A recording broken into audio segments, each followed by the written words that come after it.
difficult. Akoya, the Japanese pearl produced from the mollusk of the same name, was king. Fresh waters were just beginning to flood the market, and South Sea pearls, while available, weren't produced in the volumes and colors that are available today. Imitation pearls tended to be Majorca or plastic. They were smooth and round, always white, and it was usually possible to tell at a glance if the pearls were real. Now a plethora of real pearls are available. Chinese freshwaters range from extremely high quality to commercial grade. Akoyas, while still a force, no longer reign as a standard against which all other pearls are measured. Producers of South Sea pearls have appeared in Australia, Vietnam, the United States, and other countries not traditionally associated with South Sea pearls. While the basic methods of producing faux pearls don't appear to have changed much in the last couple of decades, there are more pearl imitations on the market, and producers have learned how to better simulate real pearls. As an example, these Majorca pearls are from the website of a very upscale department store, and I should add, are sold without any intent to deceive.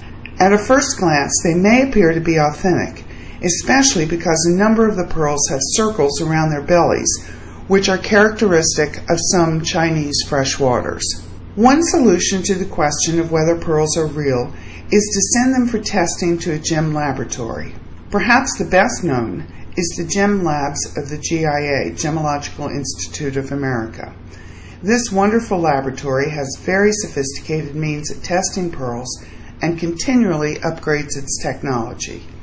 In April, for example, it introduced micro CT X-ray units that provide high-definition 3D images of pearls, allowing its technicians to better study their internal growth structures. This type of technology is vital because the only safe and non-destructive way of studying the interior of a pearl is with some kind of X-ray.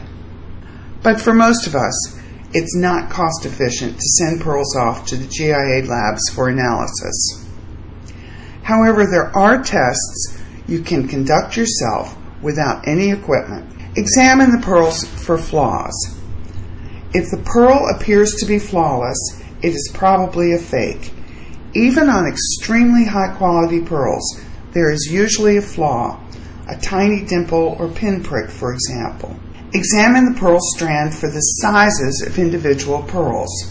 Although producers attempt to match pearls for size, they are rarely identical. Note the shape, luster, and color of individual pearls on a strand. As noted, pearl manufacturers try to match pearls, but there are differences between them, even on the best matched strand. Pearls that show identical characteristics should be suspect. Examine the pearl's overtone.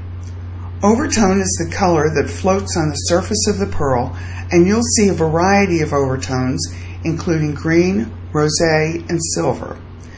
Typically, overtone will not be present on fake pearls, and if it is, all the pearls will have the same overtone. On a strand of real pearls, you'll frequently see several different overtones. Hold the pearls in your hand. If they're very light, they may be filled with wax or made from plastic. Examine the drill hole of the pearl. If there are whorls or burrs, the pearl is probably a fake. Finally, there's the tooth test. Take the pearl, rub gently against the edge of your front tooth. Be sure to do this gently so you don't run the risk of damaging the pearl.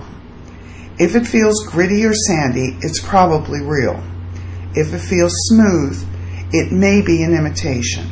There is an important caveat to this.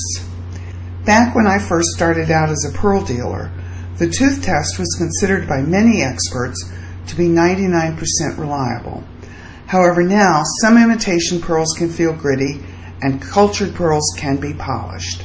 So combine the tooth test with the other examinations suggested. In the pearls here, the circles around their diameters might suggest they are real. In addition, the manufacturer seems to have varied the sizes and shapes just enough to suggest authenticity.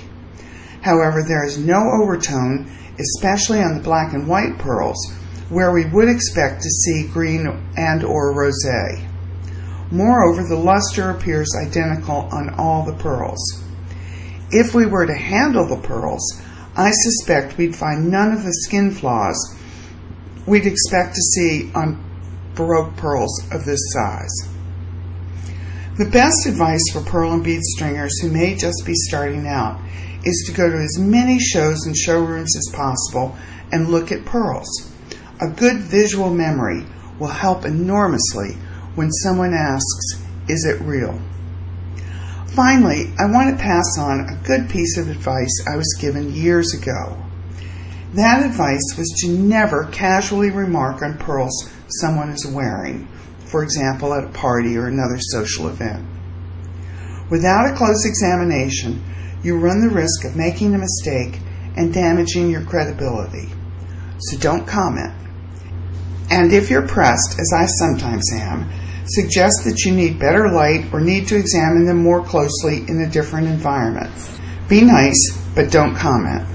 For more resources for pearl and bead stringers and for the Professional Pearl and Bead Stringing 2-volume DVD, please visit my website, http://fsummers.com.